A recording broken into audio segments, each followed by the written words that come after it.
Bismillahirrohmanirrohim. Assalamualaikum warahmatullahi wabarakatuh. Syukur alhamdulillah kita dapat bersama kembali di channel Nur Hidayah. Semoga kita semua senantiasa ada dalam lindungannya, diberi kesehatan lahir dan batin, dimudahkan dalam setiap urusan dunia dan akhirat. Amin ya robbal alamin. Sahabat Nur Hidayah yang dirahmati Allah.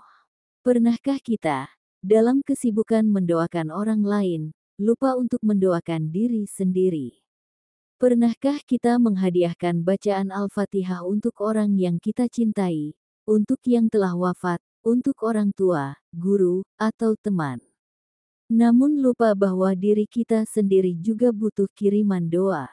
Dalam video ini, kita akan mengupas hikmah tersembunyi di balik mengirim bacaan Al-Fatihah untuk diri sendiri, sebuah ikhtiar spiritual yang sering dilupakan, padahal manfaatnya luar biasa bagi ketenangan batin, perlindungan jiwa, dan pembuka jalan keberkahan hidup. 1. Keistimewaan Al-Fatihah. Surah Al-Fatihah adalah Ummul Kitab, induk dari seluruh Al-Quran. Disebut juga sebagai As-Sifa, penyembuh, karena di dalamnya terkandung doa-doa yang bersifat ruhani maupun jasmani. Setiap ayat dalam Al-Fatihah bukan sekadar bacaan, tapi permohonan dan penyerahan diri secara total kepada Allah. Mulai dari pengakuan bahwa hanya Allah yang layak disembah, hingga permohonan agar ditunjukkan ke jalan yang lurus. Banyak ulama mengatakan bahwa membaca Al-Fatihah untuk diri sendiri ibarat menyalakan cahaya di dalam jiwa, menjadi doa paling lengkap yang mencakup semua aspek kebutuhan kita sebagai manusia. 2. Kenapa perlu mengirim Al-Fatihah untuk diri sendiri? Sahabatku, di tengah banyaknya urusan hidup, tekanan batin, keresahan, kegagalan, bahkan kesepian, kita butuh energi spiritual yang menjaga diri dari dalam. Dan salah satu cara menguatkan jiwa adalah dengan mengirim bacaan Al-Fatihah untuk diri sendiri. Mengirim Al-Fatihah untuk diri, artinya, kita mendoakan keselamatan jiwa kita sendiri. Kita memohon kepada Allah agar diberi petunjuk, ketenangan, dan perlindungan. Kita mengobati luka batin yang kadang tak disadari oleh orang lain. Mengapa ini sering dilupakan? Karena banyak di antara kita terlalu fokus pada luar, hingga lupa merawat bagian dalam.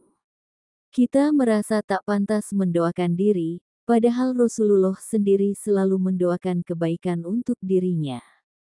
3. Tata cara dan waktu yang baik. Lalu, bagaimana cara mengirim Al-Fatihah untuk diri sendiri? Sederhana. Dengan hati yang khusyuk, niatkan dalam hati. Ya Allah, aku hadiahkan bacaan Al-Fatihah ini untuk diriku sendiri. Semoga Engkau berkahi hidupku, tenangkan hatiku, kuatkan imanku, dan ampuni dosa-dosaku. Kemudian bacalah. Bismillahirrohmanirrohim. Alhamdulillahirobbil alamin. Hingga akhir surah. Waktu terbaik, kapan saja. Tapi sangat baik dilakukan.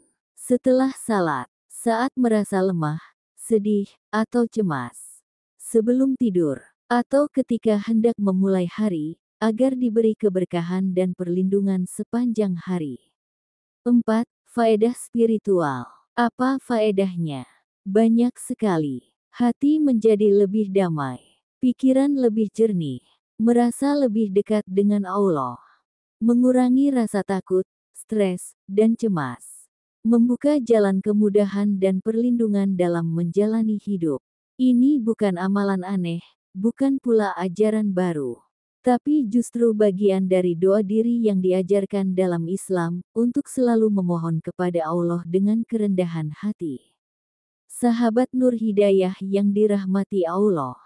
Jangan tunggu hati terluka terlalu dalam untuk kembali kepada Allah. Jangan tunggu dunia benar-benar sempit baru kita ingat bahwa hanya Allah yang bisa melapangkan. Mulailah dengan langkah kecil, hadiahkan Al-Fatihah untuk dirimu sendiri setiap hari. Rawatlah jiwamu, bersihkan hatimu, berikan doa terbaik untuk dirimu, sebagaimana engkau juga mendoakan orang lain. Karena jiwa yang sehat akan menebar kebaikan yang lebih luas. Semoga Allah senantiasa menjaga kita semua. Amin ya robbal alamin. Jika video ini bermanfaat, jangan lupa untuk like, share, dan subscribe, agar banyak orang yang tercerahkan. Wassalamualaikum warahmatullahi wabarakatuh.